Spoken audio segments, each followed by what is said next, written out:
저는 그 약자에 대해서도 보듬을 수 있는 참된 보수로 가야 된다.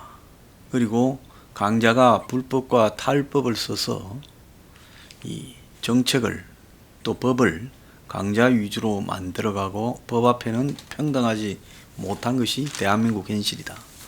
이런 부분을 인정을 합니다. 자, 그렇지만은 오늘날 이런 현실을 고쳐 나가기 위해서는 지금 우리가 선택한 사회체제에 맞는 개혁안을 내야 된다. 국민 다수가 서민이고 이 서민이 그래도 인간다운 최소한의 삶을 누리기 위해서는 주거 문제나 이 생활비 문제에 있어서의 인하가 있어야 된다. 그리고 또 약자인 척 하지만 사실상 강자가 되어버린 전체 노동자의 극히 일부지만 전체적으로 보면 한 5% 안팎밖에 안 되는 일부라고 저는 봅니다. 그렇지만은 마치 전체 노동자를 대표하는 듯이 지금 강자가 되어버린 정치적 영향력을 한국에서 제일 많이 가지고 있는 민노총이나 한국노총 같은 이런 정치 노조는 해소해야 된다고 한국에서 유일하게 이야기를 하고 있습니다. 자, 미통당이 기본소득 논란에 이어 지금 노동자의 권리를 통합당 정강 정책에 넣자고 이야기를 하고 있습니다. 자, 기본소득 문제도 좀 이따 따로 이야기하겠지만은 기본소득을 지금 미통당이 거론하는 것이 현실성이나 적절한가? 꼭 다수 서민들의 삶을 개선시키는 방법이 기본소득밖에 없는가? 과연 기본소득을 받아낼 만한 4차 디지털 산업이 광범위하게 존재해서 거기에서 기본소득을 줄 수 있는 재원을 사라지는 일자리만큼 그쪽에서 받아내어서 보편적으로 나눠줄 수 있는가? 이 문제는 조금 이따 별도로 논의하기로 하고요. 어쨌든 그 노동자의 권리라는 또 노동조합의 역할이라는 문구를 미통당의 정강정책에 반영하고 있다. 지금 그걸 개정 작업을 하고 있다고 알려졌습니다. 그리고 산업화에 대해 좌파들의 민주화 정신에 대해서도 넣을 거라고 하고 있습니다. 자, 김종인이 미통당을 맡았는데 저쪽에서 김종인 보고 너 미통당에도 가서 좀 도와주고 그쪽을 우리 쪽으로 확 바꿔서 땡겨오라, 이런 지시를 받았습니까? 그러지 않으면 이렇게 할 수는 없는 거죠. 누가 김종인이 아니면 대한민국에 미통당을 살릴 방법이 없어서 김종인이어야만 된다, 그렇게 말하는 사람 없습니다. 괜히 저거들끼리의 정치적 거래망에 속에서 그렇게 몇 사람이 결정을 한 거죠. 자, 김종인이가 당의 정강정책에 노동자 문제를 넣고 민주화 정신을 넣고, 대한민국은 지금 민주화 정신이 너무 많아서 문제가 되는 거 아닙니까? 그러지 않습니까? 과잉 운동권 사회가 되어버렸는데 무슨 놈은 거기다가 노동자 정와 민주화 정신을 당의 정강 정책에 넣느냐는 말입니다. 통합당 관계자가 조선일보 통화에서 우리 당이 그동안에 시장에 대한 자유를 중시한 반면 사회적 약자인 노동자의 삶에 대해 구체적인 적극적인 관심이 부족했다. 노동자들의 일할 권리, 산업안전과 근로환경, 처우 등 노동자 문제를 개정 정강정책에 비중있게 담을 계획이다.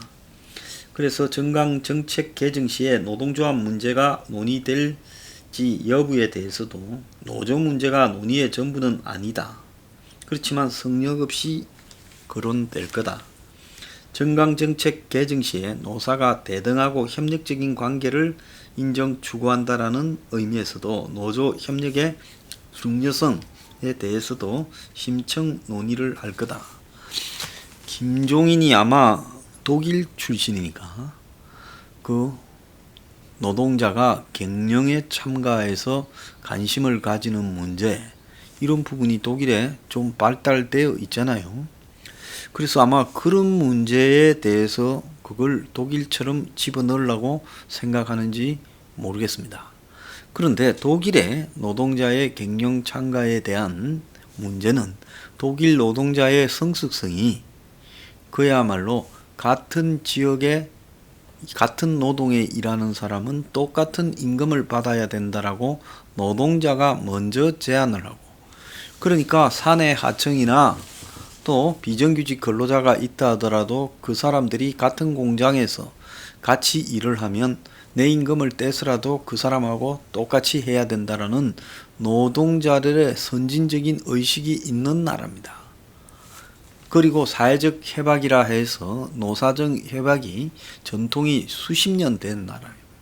이런 독일과 그야말로 이 좌파적 정치 노조, 땡깡 노조들만 있는 대한민국을 비교해서 그렇게 말한다는 것은 전혀 옳지 않고요.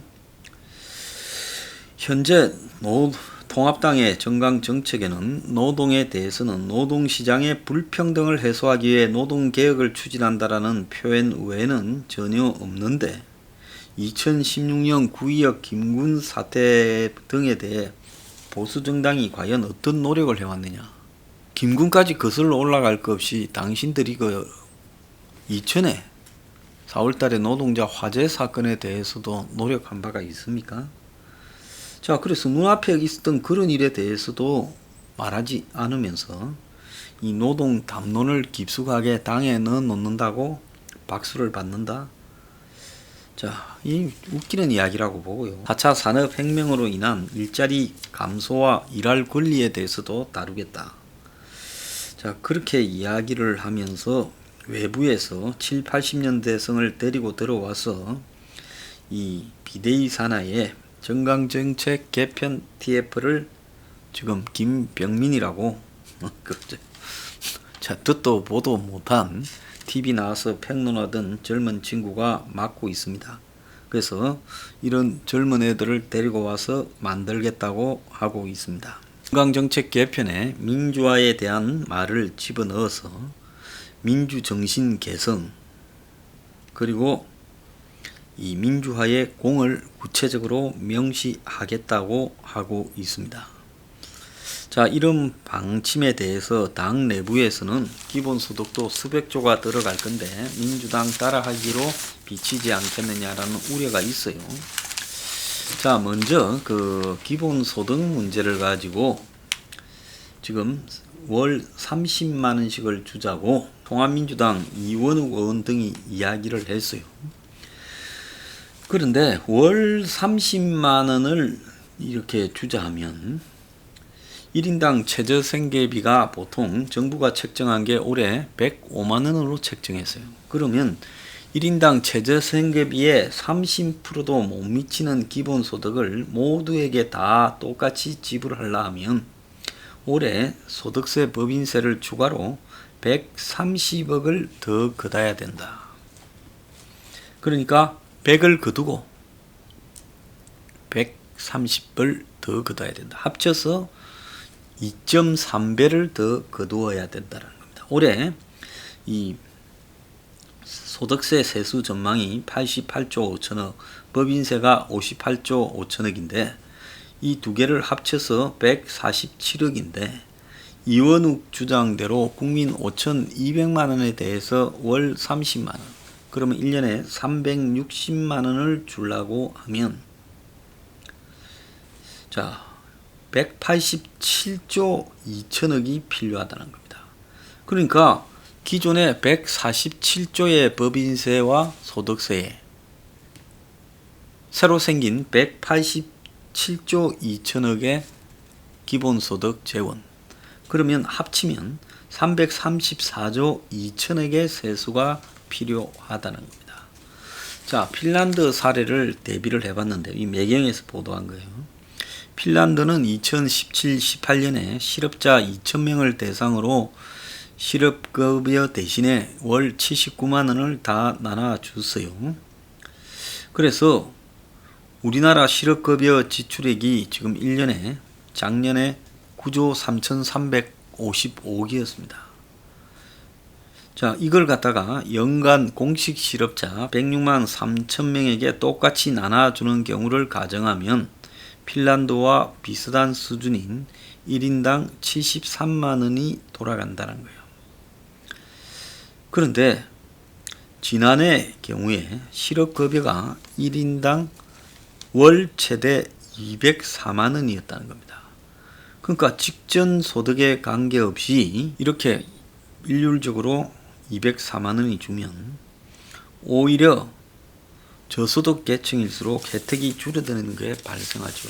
그러니까 미국에 이번에 이 코로나 과정에서 잠깐 발생했듯이 미국에서 코로나로 연 6만 8천 불씩 주는 그런 계산이 나와버리니까 오히려 정부에서 주고 주정부에서 주는 것보다 더 적은 지금 노동소득을 얻는 사람이 숱하니까 7월달까지 그걸 준다니까 일하러 가지 말자, 이런 일이 발생을 했습니다. 작년에 한국의 공공사회 복지 지출이 232조라서 GDP의 12.1%였어요. 자, 이를 기본소득으로 만들어서 따로 이 복지 비용으로 지출하지 않고 국민 1인당 매월 37만원씩 나눠줄 수 있다고 합니다. 근데 작년에 나누어진 순수 현금성 복지 지출 73조 9천억만을 활용한다면 이걸 가지고 1인당 연 141만원, 월 11만 7천 원을 줄 수 있다는 거예요. 자, 그래서 어떻게 주든지 관계없이 이 돈을 가지고 큰 생활에 도움이 되지는 못한다는 겁니다. 그래서 현존하는 사회복지 지출 전부를 모아서 기본소득으로 준다 하더라도 지급 액수가 1인당 월별 최저생계비에 턱없이 미달한다는 겁니다. 그러니까 그렇게 이제 기본소득을 주게 되면 대신에 기초생활수급이나 노인 기초연금을 빼고 그냥 주는 돈 어디 양육비 지원 이런 거 빼고 다 빼고 기본소득만 받아야 되죠. 그렇죠. 기존에 주는 거를 그대로 주면서 거기에 얹어서 기본소득 주는다 하는 개념은 그건 기본소득이 아닙니다. 여러분이 기본소득 개념을 정확하게 이해해야 되는데 지금 노인은 노인대로 양육하는 주부는 주부대로 또 기초생활수급자나 차상위는 차상위대로 지원받는 모든 부분, 또 일자리로 지원받는 부분, 이런 부분을 다 빼고 그냥 현금으로 월 얼마씩 똑같이 전 국민을 이재용이까지 포함해서 문재인까지 포함해서 다 나눠준다는 겁니다. 근데 1인당 월별 최저생계비가 105만 원인데 자, 정부가 전 국민의 최저생계비를 10% 보장하는 데 드는 예산이 65조 5,109억이라는 겁니다. 그러니까 최저생계비 10%면 얼마겠습니까? 하는 꼴로 주는 게 65조가 들어간다는 거예요. 월 10만 원. 그러면 월 한 30만 원 주게 되면 196조가 들어가고 월 50만 원을 주면 327조가 들어가고 월 100만 원씩을 주게 되면 655조가 넘어간다는 겁니다.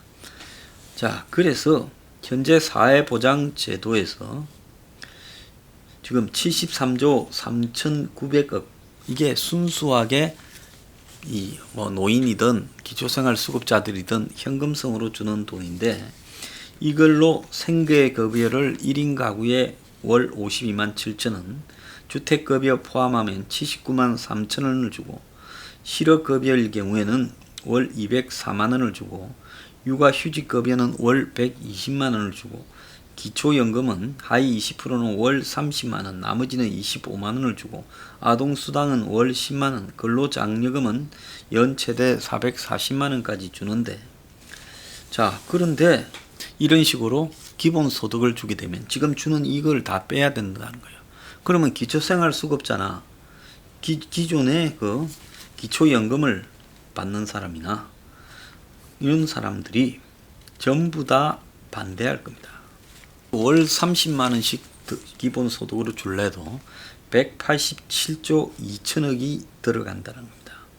그래서 저소득층에 지금 받는 이 혜택은 지금보다 훨씬 깎이게 되죠. 그래서 작년 기준으로 1분이라고 하는 하위 20%에 이 지금 공적 이전 소득이 그 사람의 가구 소득에서 차지하는 비율이 40% 수준이라는 겁니다. 그래서 정세 없이 기본소득을 도입한다라는 것은 정세 없이 기본소득을 또 이렇게 도입한다라는 것은 말이 안 된다라는 겁니다. 자, 이건 뭐 허경영이 흉내내는 수준에 불과한 거고요. 말이 안 되는 거죠.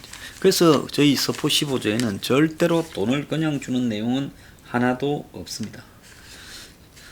자, 그 KDI 출신의 윤희숙 미통당 의원이 오늘 인터뷰를 했는데요. 자, 이 사람도 기본소득을 쭉 마려우는 세력이 정치권에 있는데 이재명은 그걸 브랜드로 삼고 있는데 낚시에 걸린 것처럼 우리가 민주당의 아젠다를 물은 격이다. 상대 프레임에 갇히면 이길 수 없다.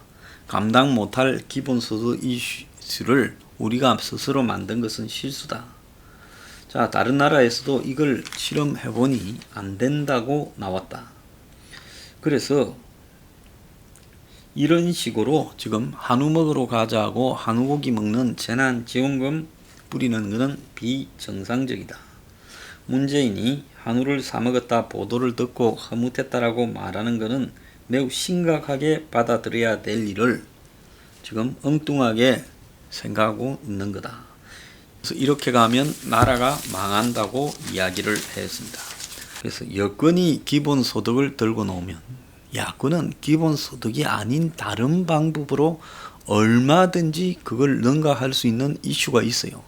그래서 전국민적 국가적 주택 공급 문제나 그리고 이 국민들이 쓰는 각종 주요한 이 생활비에 있어서의 그걸 인하할 수 있는 대기업끼리의 담합을 막는 부분, 이런 방법을 통해서 얼마든지 할 수 있다는 겁니다. 그런데 굳이 이런 방식을 미통당이 밀고 가는 거는요, 김종인의 최종 의도가 무엇인지 저는 매우 궁금해 지금 하고 있습니다.